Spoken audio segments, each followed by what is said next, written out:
Hello everybody, my name is Alanis and in today's video I'm going to talk with you guys about the spookiest city in the United States, that is New Orleans.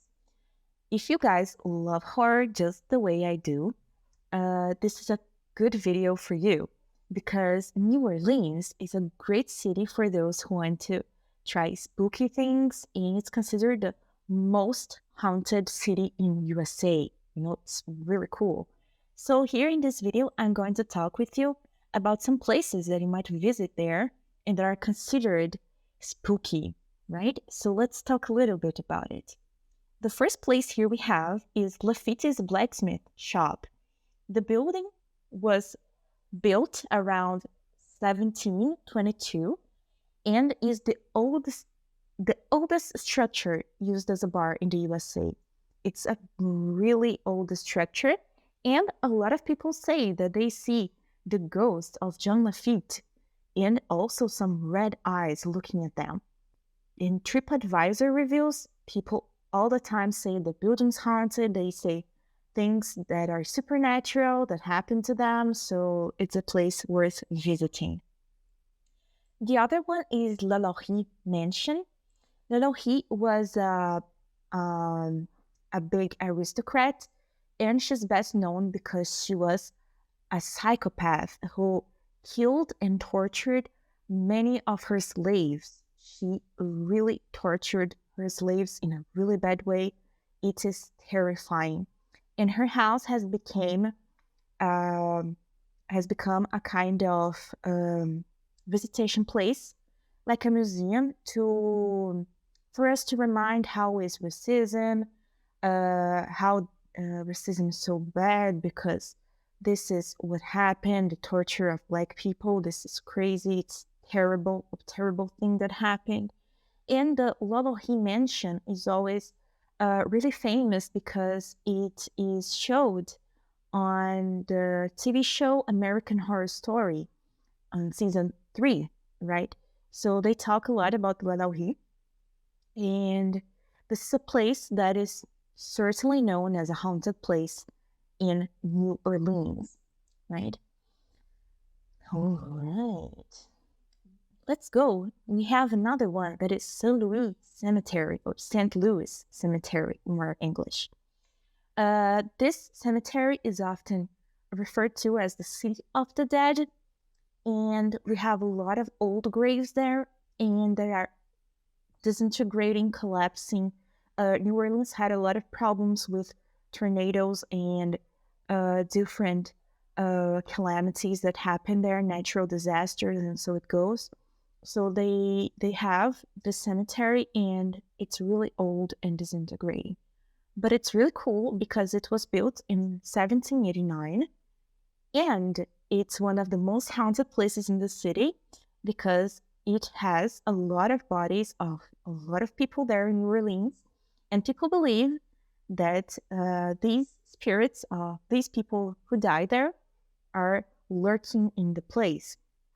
We can think about the epidemic that this city had too. They had an epidemic of, if I'm not wrong, scarlet fever, but I'm not wrong. But they had a really big epidemic of a disease, and it was really bad, and a lot of people got killed because of it. And then that's why too, they talk a lot about the spirits of the people who passed away because of this disease there in the city. Other possible places are the Old French Opera House, that is this place here, that is really old. It's not an opera house anymore, but we have a madam named Marguerite that is said to look the place too. We have the Old Absinthe House, that is a bar that is famous for spirits, and the Café du Monde, that is really known to have all kinds of apparitions from supernatural ghosts, and so it goes. Another part of this, we just talked here about the ghosts of New Orleans, but we have another big part of the city that is the culture of vampires. It's super cool, this part of the city too.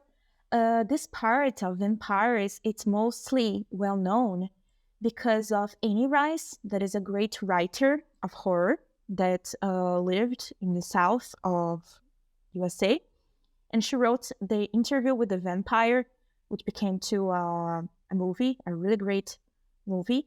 And then everybody started, since then, everybody started making this reference to the South of USA, especially New Orleans, to vampires. So they have this big relation. We have also the series of HBO that is True Blood. It is also in the south of the United States. So it is really well known for their vampires. So I chose two places here that you might go to see the vampires in New Orleans. We have here the convent, the Ursuline convent, that is the basis for the lore that concerns vampires. So it tells the story of women sent to become brides in the city. And the legend says they arrived with casket-shaped chests containing their personal effects, and then they were named casket girls. When they were married, their chests were left behind, and they were opened, but nothing was found inside. And then they believed, it is told, that they brought with them a fleet of vampires who went to all the city. So a lot of ghost hunters, a lot of people go there. And this text is really cool. I got it from a good fountain on the internet that I'm going to quote after. But it's really cool because they say the convent is nailed shut by holy nails to keep the undead inside. That's so cool, right, guys? All right. And we have the Saint-Germain house, or Saint-Germain in a more English style. Every time I'm saying these names, we need to remember that New Orleans is a city that has a lot to do with English, but that has a lot to do with French too, because they have French colonization too. So they have a lot of things that are in French, a lot of French culture as well. So it's really nice to remember this kind of thing.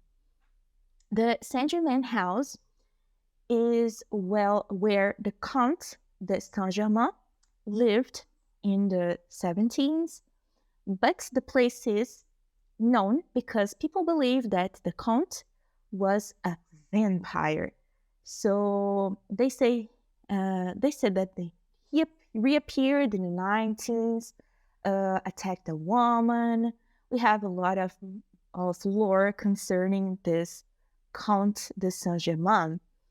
It's really cool, and this is a really popular destination because a lot of people went to see the house of this famous vampire who dwells in New Orleans, right? So guys, that was it. I hope you liked it. I hope one day you can go to New Orleans and have a great trip and visit all these places that are so cool to know about the story, about the history too of the town, and also about the lore, the folklore. This can tell a lot about the culture of the place. So that's it for today. Thank you for watching, and see you. Bye-bye.